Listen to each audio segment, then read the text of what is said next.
If you guys plan on placing your order and you want to pick it up today, please give that to your territory manager after the first break. Meet with your territory manager as a group, and they will explain to you how the order process works. All orders will be shipped out Monday and Tuesday of next week if you're not taking it today.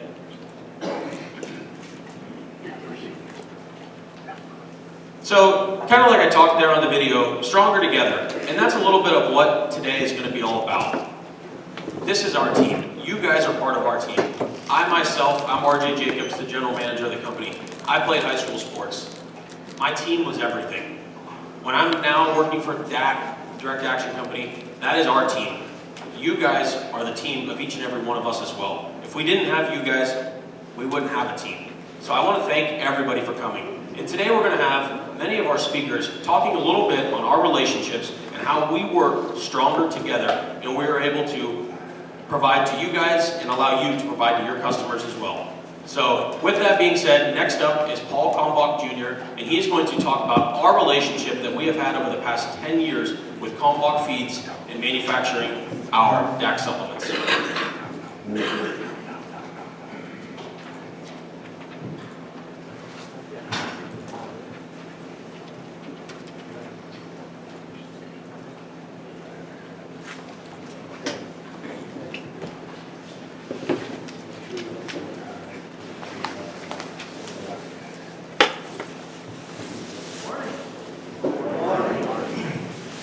Can you hear me? Oh, whoa. They want me to be heard in the parking lot. We turned down just a little. I get a lot of reverb up here.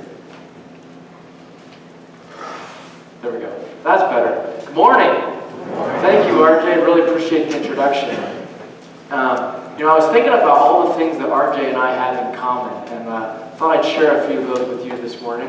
We both are a little young to be doing our jobs, which means we both have really amazing families and great fathers who gave us the ability and trained us and gave us the opportunity to do what we do.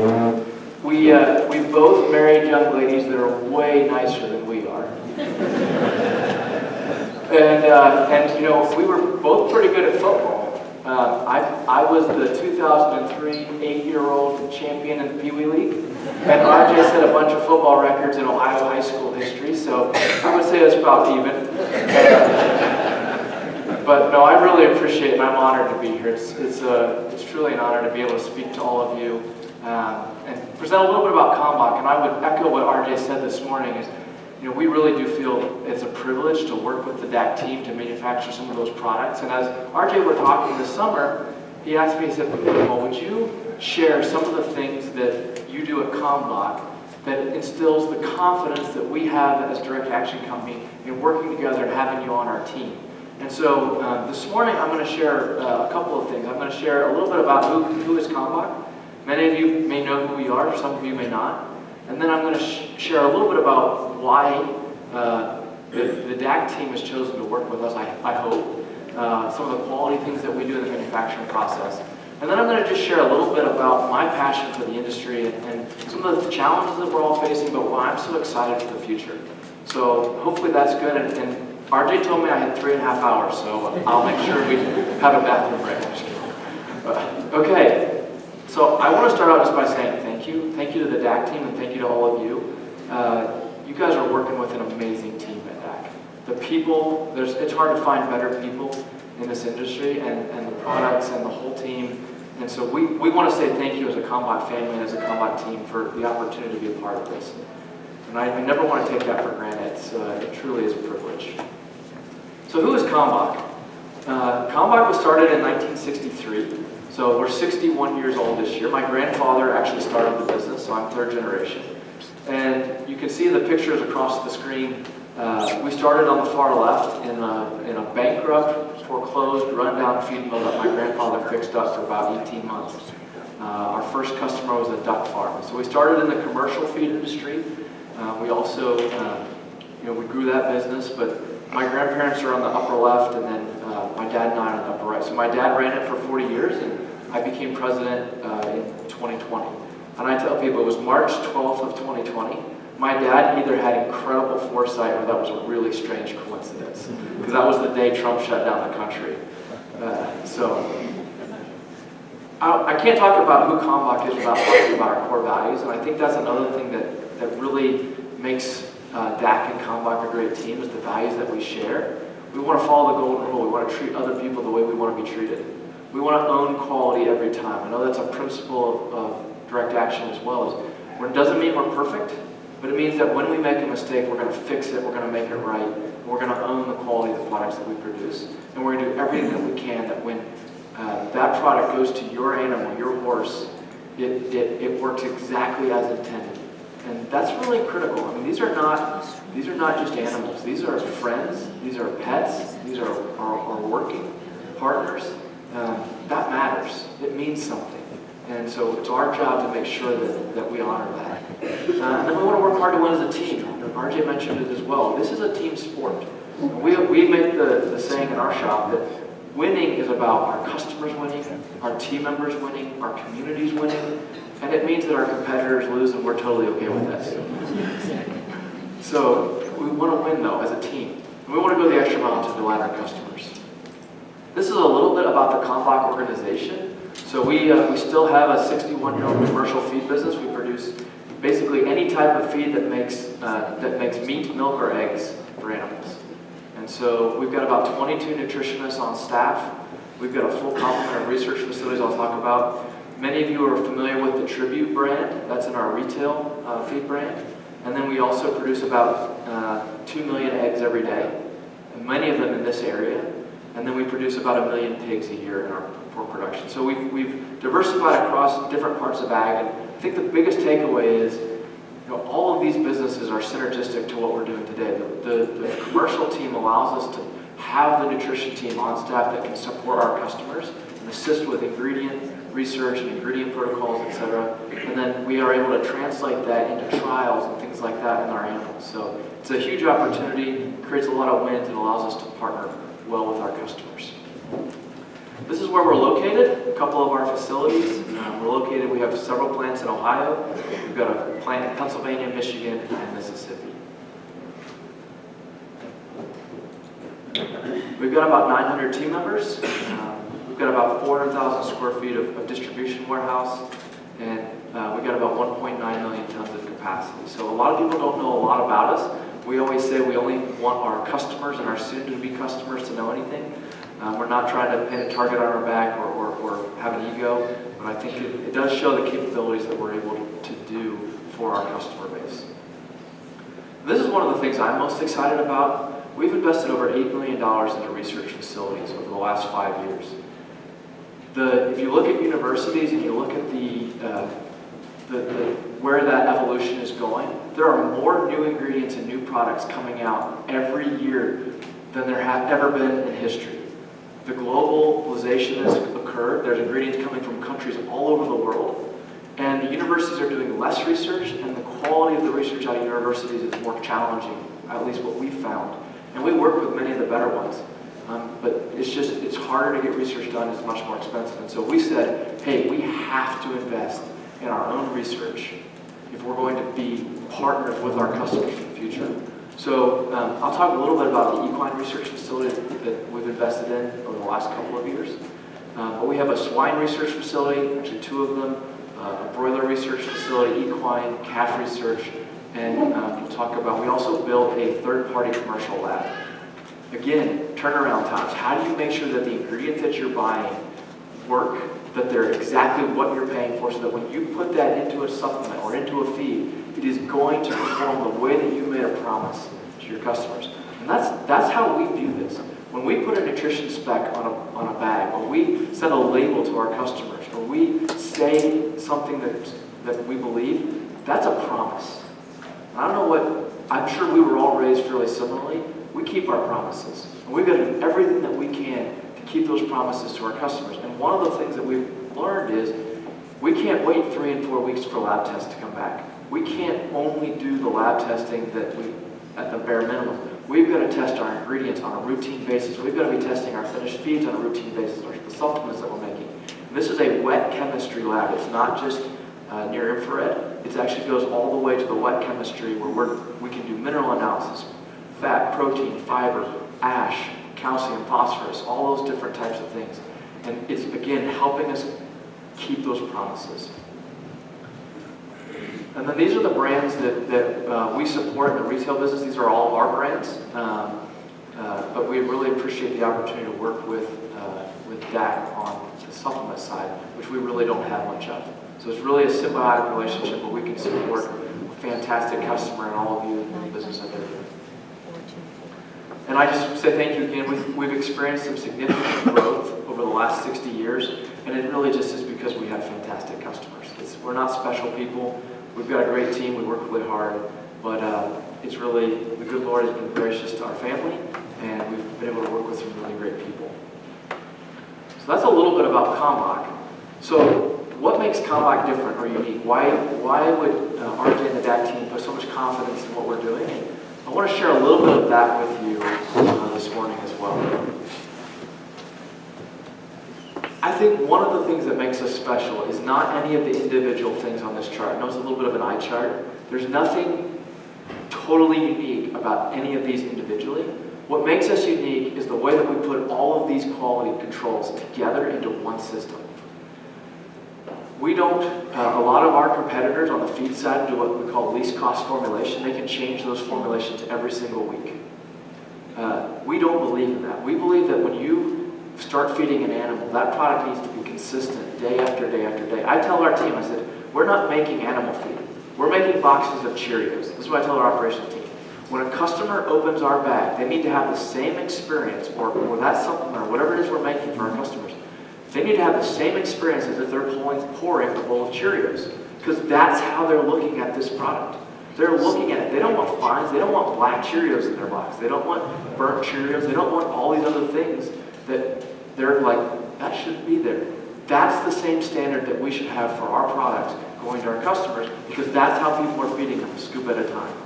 And part of that is the ingredients that are being used being consistent, and the formulas being consistent every single time we make the product. We even try to single source ingredients.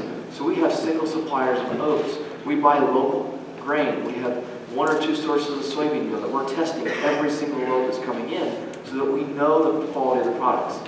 And it's the same way, I know it's the same philosophy that Direct Action has. That product needs to be exactly the same and perform exactly the same. And the only time we change it is if we know how to make it better. And so that's a big part of this. And it really adds to the consistency of the visual perception and also the consistency of the palatability and the performance of the product. Second area I'll point out is ingredient testing. We test all of our ingredients. Most of our new ingredients, if it's a new vitamin source, a new amino acid source, something like that, we're actually testing it in labs, and oftentimes we're putting it into our research facilities and testing it in live animals before we put it in our products. That makes a big difference because not all things are created equal, as we all know, and it's not always able to be understood just by what it costs. So we've got to figure out what are truly the best products that are going to perform from an ingredient perspective so that what we deliver to our customers is going to work and perform. And so, we've got over 15,000 animals in research facilities that are being tested every single day, humanely, but we're testing nutrition programs, we're testing water programs, we're testing all of these things and how it's going to make the animal healthy and perform. We're HACCP certified, which is what existed as the highest level of certification before FSMA. We're FSMA certified at all of our plants. We're organic certified, non-GMO project verified, and we have OMRI certification. So we have all of the best certifications that exist in the feed industry. I think that's important. We actually love audits. Most people say audits, who wants those? I love audits. Whether it's customer audits or government audits, they're not always fun at the time, but they make us better. We have over 50 audits a year. We're audited by pharmaceutical companies because we're one of the only commercial manufacturers in the country that can make a salmonella-free product for pharmaceutical eggs and rodents that are being tested for human drugs. So we love that because all the things that we learn when we're manufacturing those products for Sanofi, for Merck, goes into teaching us to make better products for our horses, for our chickens, for our cows, whatever animals that we're feeding. So it goes a long way in teaching us how to be better stewards of the resources and the assets that we've been blessed with. And then on the finished goods, it doesn't matter if you do all this and you make a crappy product, right? You still have to make a great product. So how do we test it? And I'm going to talk a little bit about this throughout the rest of the presentation, but we're testing our finished goods on a routine basis to make sure that we're keeping that promise. I'm going to talk about the warehouse later too. All of these quality steps are exactly the same whether we're producing one of our branded products or we're producing a private label product like DAC. We don't differentiate. If a customer has trusted us to help manufacture their products, we do everything exactly the same. So all of these quality products, for anything that we're touching for DAC, are going into your buckets or into your supplements because it matters and because that's the right thing to do. We treat this as if it was our own because we want to follow the golden rule. We want to treat other people the way we want to be treated. And so we are honored to have that opportunity, and we want to do everything we can to respect that. And then this is the actual facility where your products are made.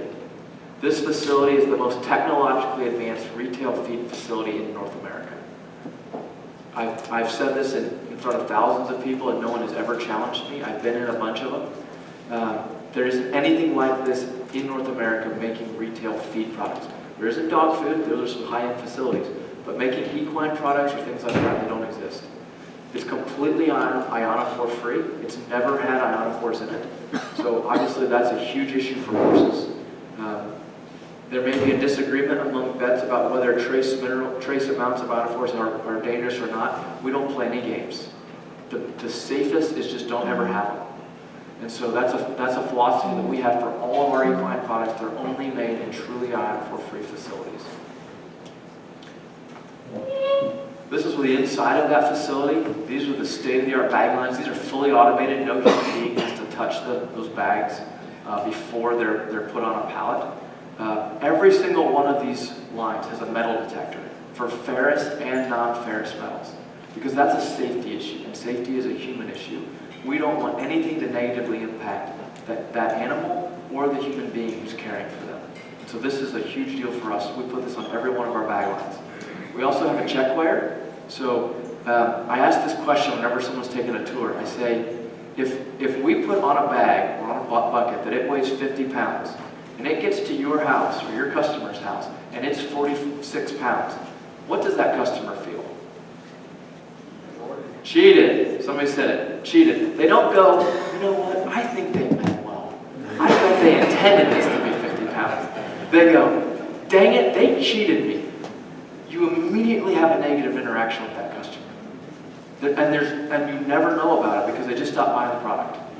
Right? So on all of our lines, and I'm not saying equipment will never fail, but on every single line, we calibrate these check weighers right before the shift starts, and we test every single bag, and we record what every single bag weighed that we manufacture. Because it matters, because we do not ever want to cheat the customer. Another thing that we have is spill detection. So we have video cameras on our lines that are looking for products spilling from those bags so that we can try to pull those off the line before they get to a customer. In our industry, the people that manufacture the sewing machines, they will say that 5 out of every 1,000 bags are going to be unsewn. That's the best their equipment can do. We run about 3 bags every 1,000. So we're better than the equipment company says that we can be because we have these other checks and balances in place. We're continuing to innovate in packaging to find new ways to eliminate sewing in the future. We've eliminated tags in our organization because they're terrible. So we're putting everything on the bag. So there's all sorts of other innovations that we're coming up for the industry to try and eliminate any type of problem that can get to the consumer. Never going to be perfect, but these are the types of innovations that make a difference when the product gets to the end consumer and they're feeding that to their animal. Oops. We also have a block facility, so we're manufacturing DAC blocks and also a number of other poultry and goat and equine blocks as well, and are open to any type of product innovation. This is a great line. It's fully automated, and These blocks are the best looking blocks in the industry because of the formulation and the way that we press them. We've actually engineered the press ourselves. And so just a little bit more about some of the things that we do from a quality perspective. And even this line has a check weigher and a metal detector on this block line to make sure that even blocks don't have any foreign metal that might damage an animal or a pet. Our warehouse, everything in our warehouse is computerized. It's first in, first out. We turn our warehouse on average every 14 days. It's almost 400,000 square feet, about 39,000 pallet locations. We're turning that, all the finished goods on average every 14 days. It's climate controlled. Why does that matter? We believe that means it's heated and air conditioned so that it stays within a range. When consumers spend their hard-earned money to buy a product, it needs to be fresh, which is why it's on average 14 days old. And we can't have mold. We don't want to have bugs or insects or anything like that. There are insects in feed ingredients. They require humidity to hatch. By having that HVAC system in there, we're preventing that hatch. We're keeping the molasses or whatever else is in the product from drying out. We're keeping that freshness of that feed as we deliver it to our customers. I'm not aware of another feed warehouse that's heated and air conditioned. And every one of our warehouses that produces retail product is heated and air conditioned because it makes a difference. It's all about the quality of the product that ultimately delivers that box of Cheerios to our customer. We ship about 1,800 truckloads a month of retail products. So we're doing this every day, and we're honored to be able to serve customers like that. All of our products are barcoded. And that's another thing from a traceability, that's become a buzzword. We have video cameras throughout our entire plant. So if you take a picture of our product where it's labeled on the crepe tape, if you send us a picture of that crepe tape, we can tell you what line that was made on, which operator made it, the minute of the day that it was made, and what bag that is in that run. And we can go back and watch that being made on a video camera all throughout the process so we can see if there's an issue with the product. That's the level of traceability, and then we can know every single customer that lot went to within about 25 minutes. So it really makes a difference. These things matter, and they matter to your customers, and they matter to us, because it's the only way to produce a quality product, we think. This is a picture of that warehouse expansion. We're building another 110,000 square feet, so we continue to grow our business and serve customers. And all this goes into the Tribute products, and I know RJ and I have talked a lot. Tribute and DAC are a great partnership from a feed and supplement standpoint. And so, we have equine PhDs as well that partner with our customers and our products. And we do the same thing in our private label products that we do in our products. It's designed by equine nutritionists. I know Dr. Tanya is going to speak later. She's a fantastic partner with the DAC organization. We've learned a lot from her as well, just the relationship that we've had over the years. And again, ionophore-free manufacturing, fixed formulation. And I think it matters. The Tribute products, the DAC products, they perform, and they make the animals look better, they're healthier, and what we found is you don't have to feed as much. When you feed really good supplements and really good feed, it's actually the lowest cost way to feed an animal. So it makes a difference, and I think that's why both of our companies continue to grow like they do. This is the research facility, and I just wanted to share this with you because, as we just brought this online in March, or February, so it's only about a month old.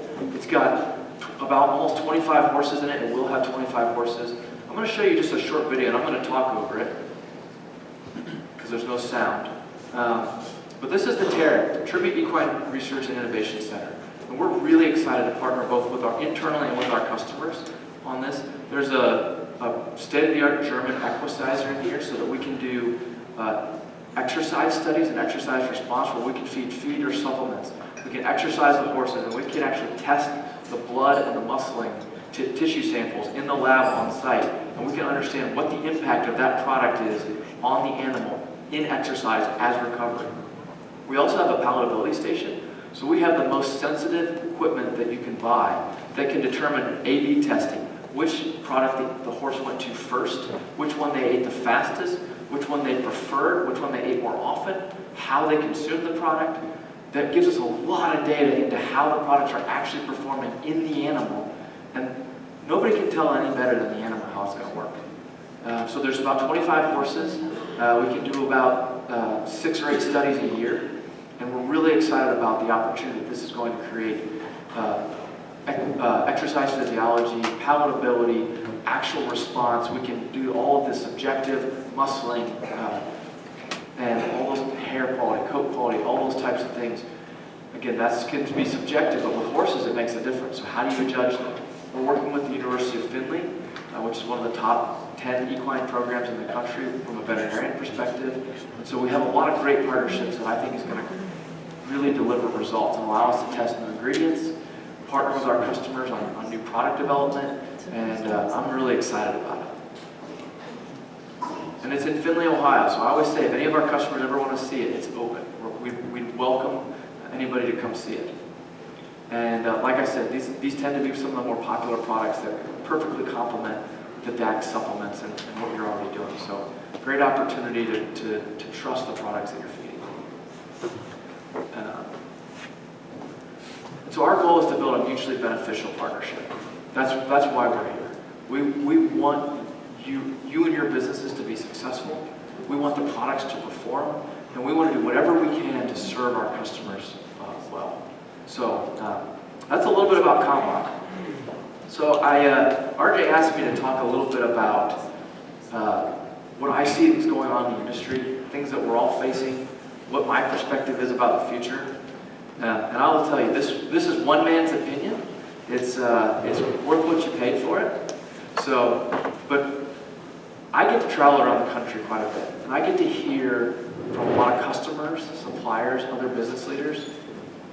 And I got to be honest, I hear about a lot of challenges. There's a lot of obstacles that we're all facing. And a few that I will mention, because I hear about them the most. The first one is people, right? People are really hard to find. Labor is challenging. My generation apparently doesn't know how to work. That's what I hear. A lot of head nods. There's a few of us. RJ and I are trying to break the mold here. Right? But we hear about labor issues. The cost of labor is going up a lot. And it's happening in every community across the country. Inflation, competition, all of those costs that we're all feeling. There's nothing that costs the same that it did 5 years ago. I mean, I'm not aware of anything. And so how do we deal with that? How do we compete? And then the last one is the macroeconomic disruption and geopolitical disruption that we're all feeling. Now, there's more uncertainty in the world than certainly in my lifetime. I'm sure, how many of you are like, I've never heard of any of these? Nobody. Okay, everybody's honest. How many of you are like, I've felt some of these challenges? Yeah, that's what I figured. It's amazing. I hear it from everybody. So, one of the things that I've been really processing over the last 18 months is, what do we do about it? Right? These aren't going away. There's not some secret recipe. The government's not going to fix it. They're going to tell you that they will, but they're not. And so what do we do as business owners? What do we do as people? How do we respond as we face these challenges? And before I go on and talk about these individually, I want to share what I hope is an encouraging thought. And that is that all of these challenges are fair. And when you use the word fair, I think you need to define it. So when I use the word fair, I don't mean easy, and I don't mean equal. What I mean is they're all fair. We all deal with it. Every single hand in the room went up when I asked the question, who's dealing with these? Whether you're Walmart or Amazon or DAC or Kalmbach or any of the people in this room, we're all dealing with it. I think that means that they're fair, that there's a level playing field. And this is why that's encouraging to me. When I talk to my team and I say, hey, what are we going to do about this? I tell them, guys, I will take problems that are fair, problems that everybody is dealing with. And the reason is because if we win, if we find a way to overcome these challenges, if we work harder and innovate and figure it out, we're going to have a huge advantage. We're going to have the opportunity to better serve our customers, to better serve our communities, because we figured out how to overcome the challenges that everybody's dealing with. And to me, that's really encouraging. And so, I'll give you an example. Everyone knows Best Buy and Bed Bath & Beyond, probably, right? So from 2018 to 2023, Best Buy had the best 5-year period in their history, and Bed Bath & Beyond went bankrupt. Right? So, did Bed Bath & Beyond face challenges that nobody else faced? No, I don't think so. So how come Best Buy had record years and Bed Bath & Beyond went broke? Well, I would say it's not luck. And I don't think it's because the challenges were different. And in fact, the research shows that Best Buy started listening to their customers. Their leadership team said, you know what? We're going to figure out how to overcome these challenges. They had the same challenges. They had supply chain challenges. They had labor challenges. They had COVID challenges. They had to staff hundreds of stores in 50 states with 50 different rules in the worst time to hire people since Vietnam. They both had to compete with Amazon, and both of the product categories that they sold increased over that 5 years. So they both had good markets, and they both had the same challenges. Best Buy said this. They said, you know what? We're going to retrain our entire team, and we're going to dedicate them to areas of the store so that when a customer walks into a Best Buy, they have somebody who can help answer their questions. It's a novel concept, right? And it worked. They said, you know what? We're going to build a cell phone store inside of a store so that people can come to us, they can pick any of the 3 carriers and get any cell phone that they want. They said, you know what? We're going to change our entire technology package so that we're easier to do business with in a store, online, or buy online, pick up in store. And we're going to put kiosks around the country to make it easier for people to pick up electronics. And we're going to prioritize the products in our stores that people most want to buy. And they had record profits. Record sales and record profits. Bed Bath & Beyond thought they were smarter than their customer. They said, you know what? People don't really want to buy Ninja and Cuisinart and OXO and all those name brands. They really just want cheap private label products. And you know what? They filled the stores with private label products. And they said, you know what? That 20% coupon on one item that we've all used on our honeymoons, on our baby registries, they said, you know what? The customers really don't want those. And they went bankrupt because they stopped listening to their customers. They didn't find ways to overcome their challenges, and they didn't win. So I think the takeaway for me, and by the way, this is not my analysis. You can read about this in Forbes or Inc. magazine or any of those major publications, Bloomberg. This is commonly known information now about these 2 companies. And so the takeaway for me as I think about our businesses and what do I need to do as a leader, it's really about all of these challenges are fair. They're not easy, but they're fair. And so what matters is how we respond to them.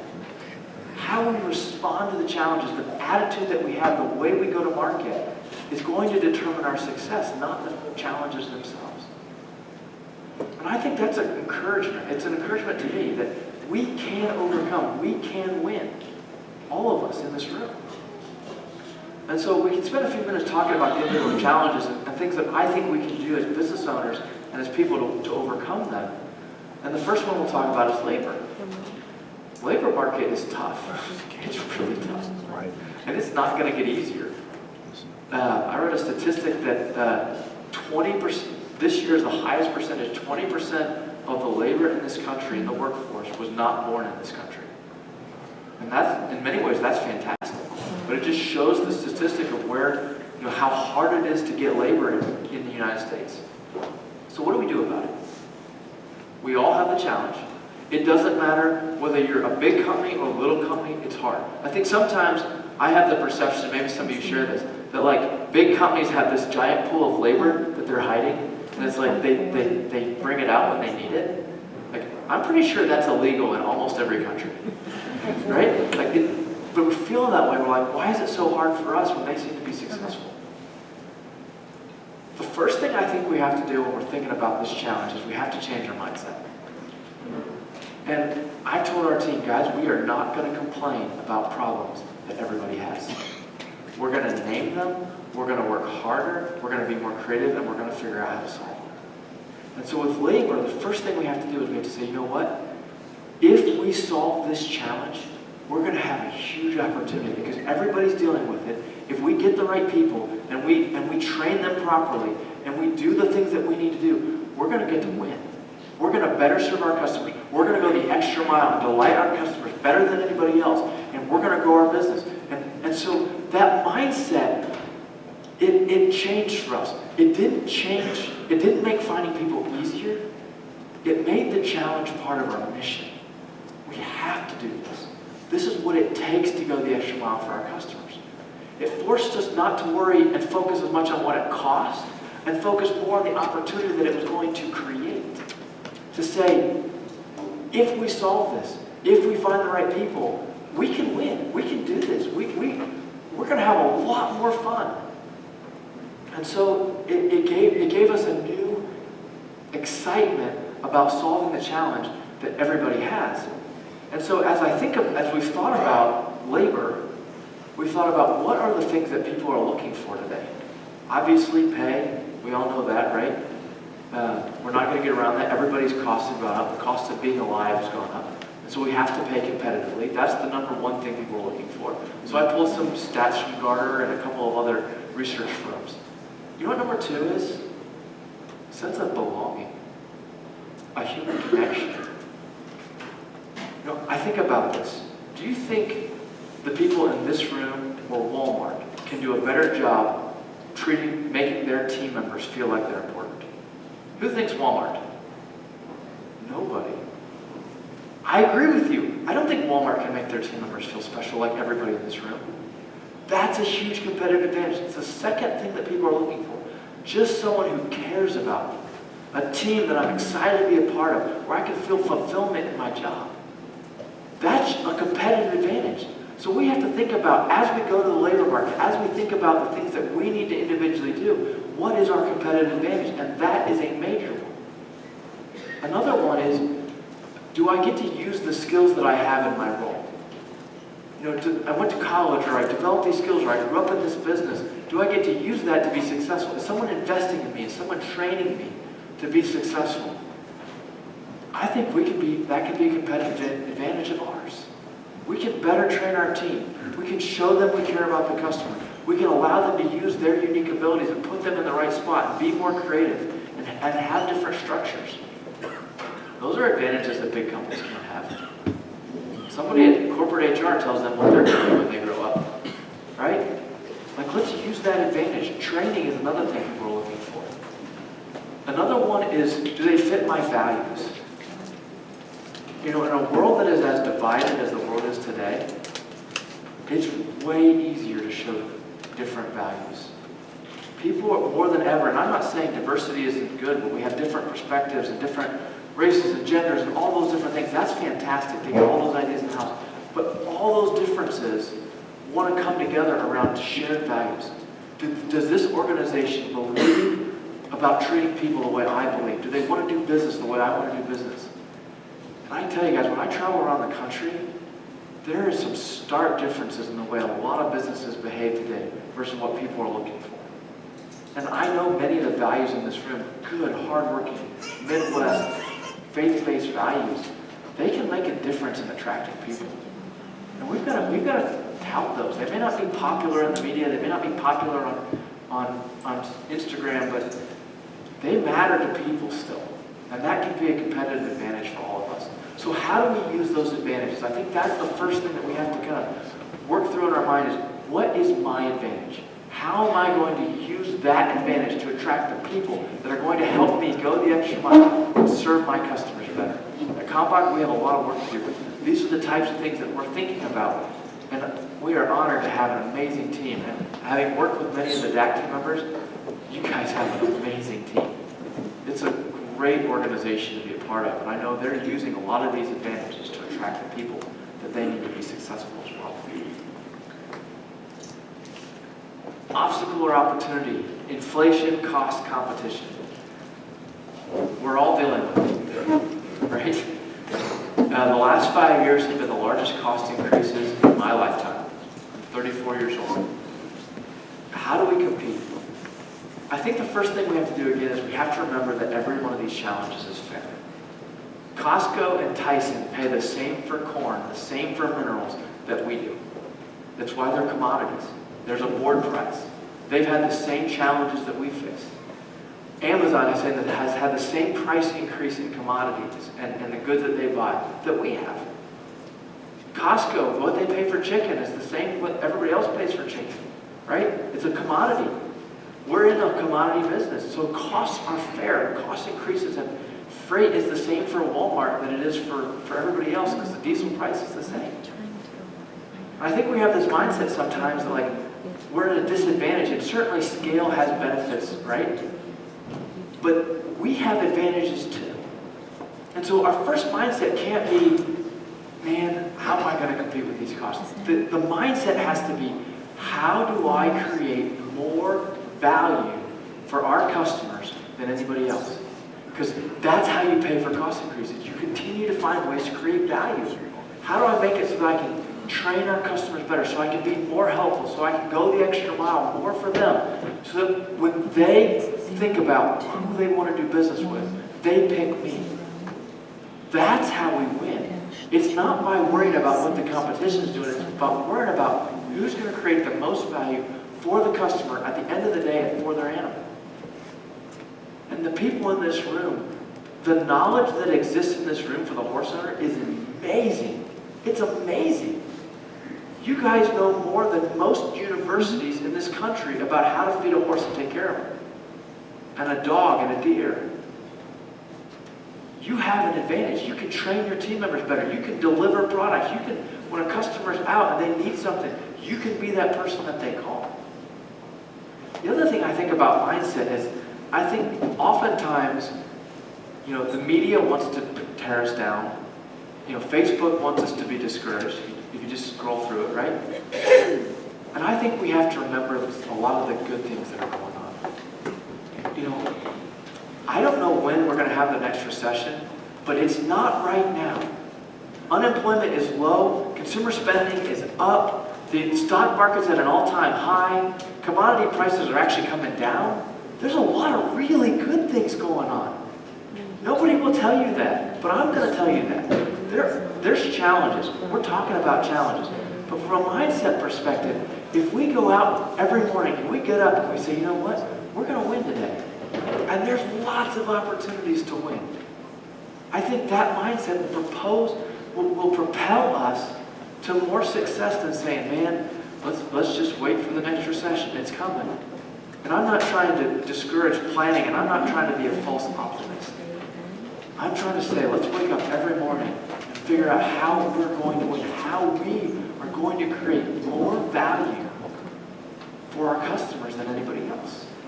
And I hear stories from people in this room about the way you treat your customers and the way you merchandise different products and new products and the way you build customer loyalty.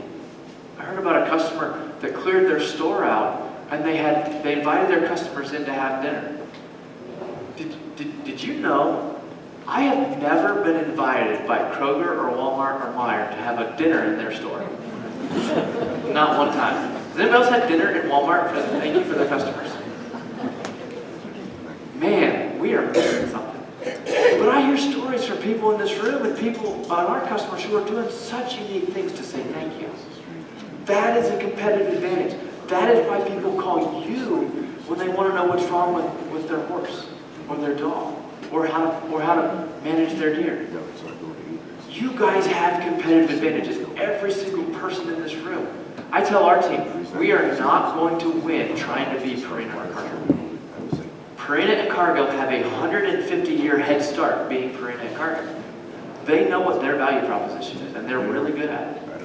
We have to be different. We have to develop different advantages.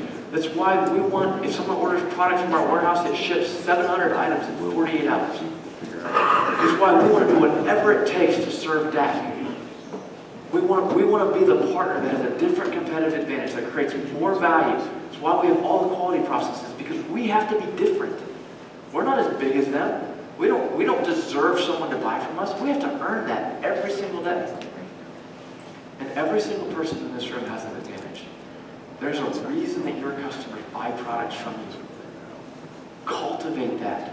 Use that as your advantage. Continue to develop new advantages. Innovate. I tell our team, our best innovation is listening to our customers. If we just shut up and listen to you all, you have great ideas.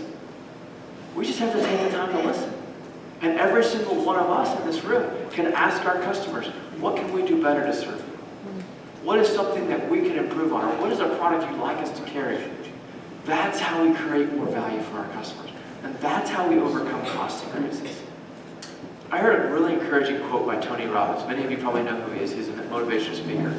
He said, the secret to success is, there is no secret. It's called work your butt off and find a way to add more value to people's lives than anyone else. And to me, that's an encouragement.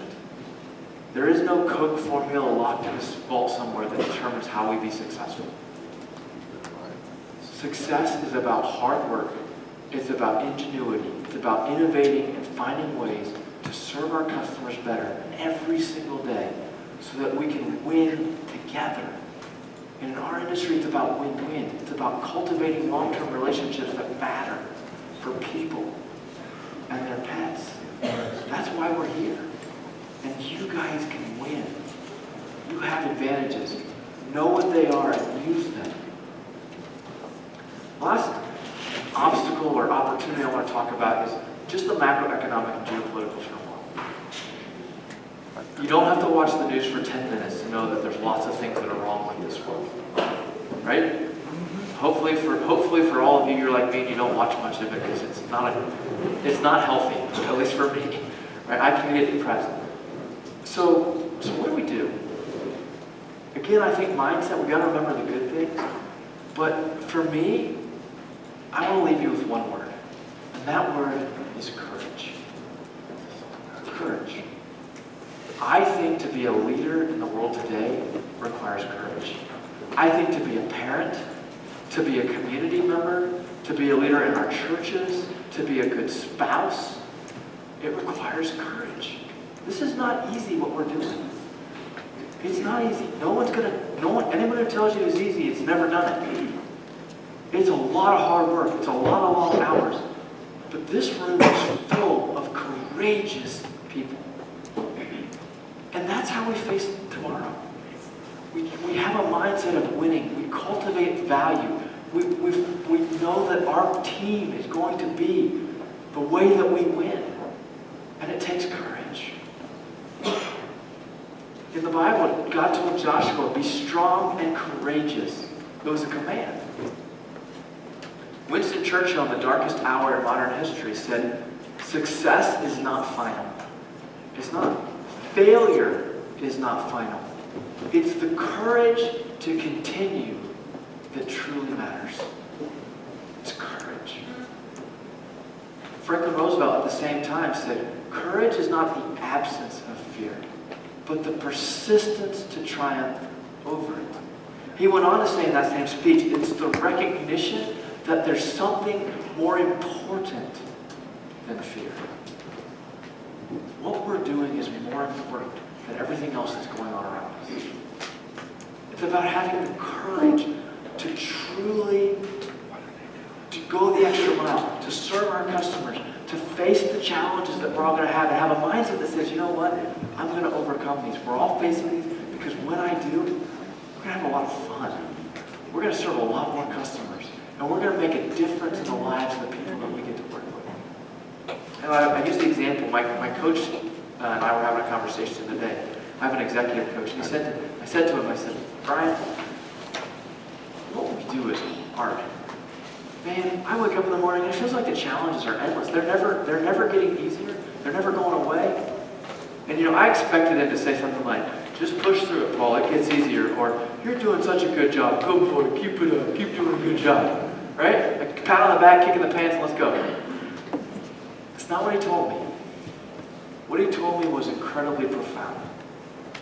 He said, Paul, the reason what you're doing feels hard is because it is hard. And it's only by keep doing hard that you'll ever develop the muscle, the fortitude, and the ability to keep doing hard. It's only by continuing that you ever build that fortitude and that ability to keep doing it. And that's the only way it gets easier. It takes courage. It's like a weightlifter. If you're a weightlifter and you're like lifting 300 pounds and you're preparing for a competition, Obviously, I don't spend a lot of time in the gym. But if you were doing that, right? And you come in the next day and you say, you know what, that's really hard. I think I'm going to lift like 10 pounds. How much stronger are you going to get? Probably not a lot, right? It's by coming in the next day and lifting 305 pounds, and then 310 pounds, and then 315 pounds. And 6 months later, you're benching 350, and 300 does feel easy. You see, that's the illustration. It's only by continuing to overcome the challenges with courage and continuing to do the hard that it gets easier. And I want to encourage everyone in this room. You can do it. You have advantages. There are reasons that your team members work with you. There are reasons that your customers buy from you. Keep doing hard courageously. Keep enjoying the journey. Keep finding ways to create value. Because what we do matters. We turn to the person next to you and say, what you do matters. Right now, turn to the person next to you and say, what you do matters. Okay, turn to the person on the other side and tell them too. What we do every day, it makes a difference. It makes a difference in the lives of the animals, in the lives of the people, in the communities we get to serve. We make a difference. And the reason to keep doing hard, the reason to have courage, the reason to overcome these challenges is because we can have an impact. And we can demonstrate for our kids and our grandkids and our communities that we can win, that we can make a difference. And that's the opportunity in front of us. And that's why I encourage our team and the people and our customers and the people in this room. Go for it. And I'm not encouraging a false optimism. I'm encouraging us to get up every single morning, look in the mirror, put a smile on our face, and say, bring it on. Bring it on. We're going to figure out how to overcome this. We're going to use the advantages that we have to win. I want to say thank you. Thank you for the opportunity to be here today. Thank you for the opportunity to share this. I'll be here until about 2:30, so if anyone has any questions or wants to chat more about it, I would love to meet you. And I want to say thank you again to the entire DAC team for the opportunity to be here and to present to you this morning. So have a great rest of your DAC days.